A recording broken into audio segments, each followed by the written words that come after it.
Assalamu alaikum wa rahmatullahi ta'ala wa barakatuhu. Jama'a barkanku da zuwa wannan tasha ta mu ta Hausa AATV.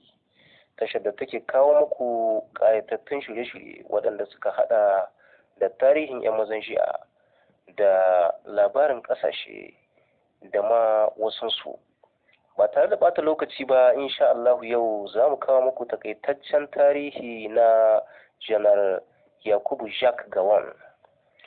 An haifi Janar Yakubu Jacques Gowon a ranar 19 ga watan Oktoba na shekara 1934 a garin Lor, ƙarƙashin ƙaramar hukumar Kanke da ke jihar Plateau a yau.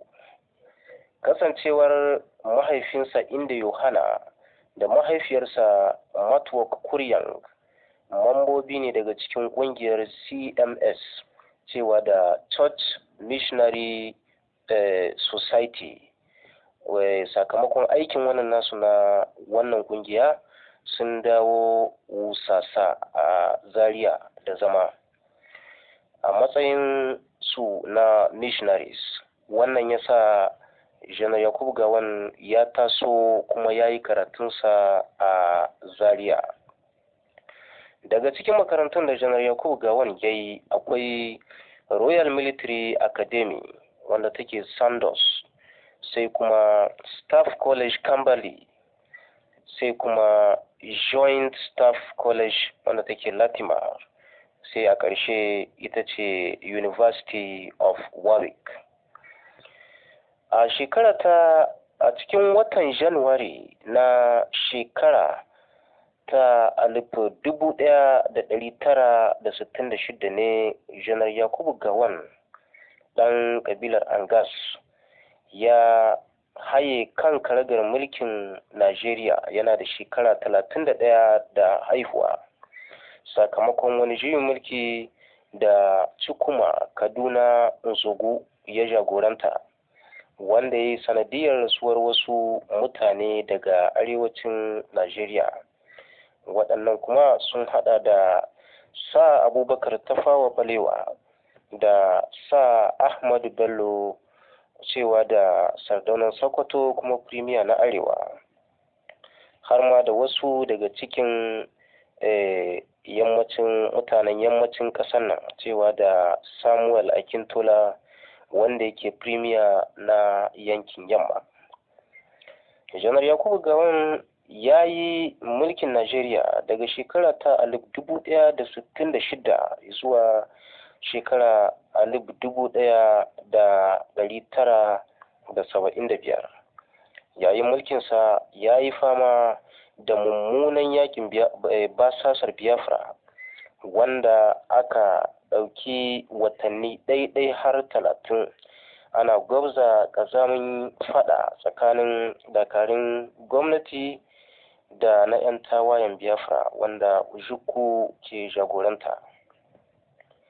Wannan yakin ya haddasa mutuwar mutane kimanin miliyan 3 wanda akasarinsu farar hula ne kafin a cimma yarjejeniyar tsagaita wuta daga bisani. Janar Yakubu Gowon ya yi jawabi zuwa ga 'yan ƙasa inda ya sanar cewa wannan yaƙi ba wanda ya yi nasara kuma babu wanda aka yi nasara a kansa. Lokaci ne ya yi na haɗin kai da yafiya da kuma sake gina ƙasar Najeriya. Yaƙin Biafra Najeriya ya ƙare, yanzu kuma gwamnati ta fara fuskantar matsaloli irin na cin hanci wanda ya tsanani. Sannan kuma shi Janar Yakubu Gowon ya sanar da cewa ya ɗage lokacin miƙa mulki ga farar hula kamar yadda ya yi alkawari a baya, abin da ya janyo rarrabuwar kawuna har aka kai ga yin juyin mulki. A shekara ko kuma in ce a ranar 29 ga watan Yulin shekara 1975 ne Janar Yakubu Gowon yake halartar wani taron OAU cewa da ƙungiyar haɗin kan ƙasashen Afirka a Kampala a ƙasar Uganda. a wannan lokacin ne wani gungun ofisoshi ƙarƙashin jagorancin kanal joe nanven garba suka sanar da juyin mulki ga gwamnatin janar yakubu gawan da kuma naɗa sabon shugaban ƙasar najeriya cewa da Brigadier Murtala Muhammad. Janar Gawan ya nufi Ingila inda ya samu mafaka har ya yi karatun PhD na Political Science. Sakamakon haka sabon shugaban ƙasa Brigadier Janar Murtala Ramat ya ci gaba da mulkin Najeriya har lokacin da Lieutenant Colonel Buka Suka Dimka ya yi yunkurin juyin mulki tare da haɗin kan Janar Gawan daga Ingila. Kafin rasuwarsa, Colonel Dimka ya tabbatar wa kotu cewa makasudin juyin mulkinsa shine dawo da gwamnatin Gawan kan karagar mulkin Najeriya. Wannan ya sa kotu ta janye mukamin janar da Gawan yake da shi, sannan kuma ta dakatar da fanshansa kafin gwamnatin Shagari ta yi musu afuwa shi da Ojukwu. A shekara ta 1987 ne Gawan gwamnatin Babangida ta dawowa da Janar Gawan da mukaminsa na janar. Daga bisani Janar Gawan ya kafa wata ƙungiya cewa da Yakubu Gawan Center a shekara ta 1982 domin tabbatar da tafiyar da mulki daidai da kuma yaƙi da cututtuka irin su HIV, cutar kurkunu da malaria da ma shauransu.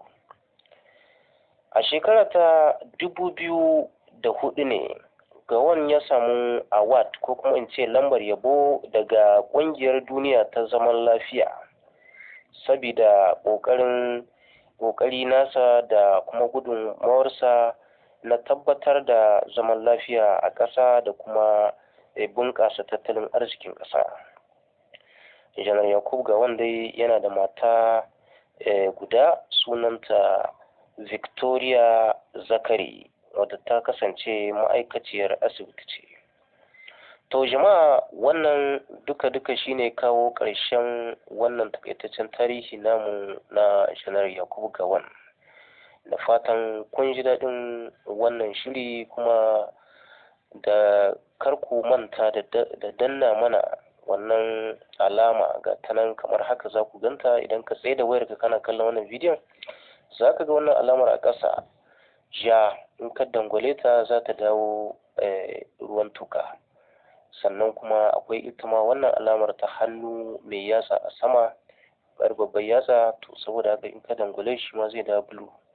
Wannan shi muke bukata da gare ku. Muna godiya da haɗin kanku, kuma sai mun haɗu a bidiyo na gaba. Mun gode.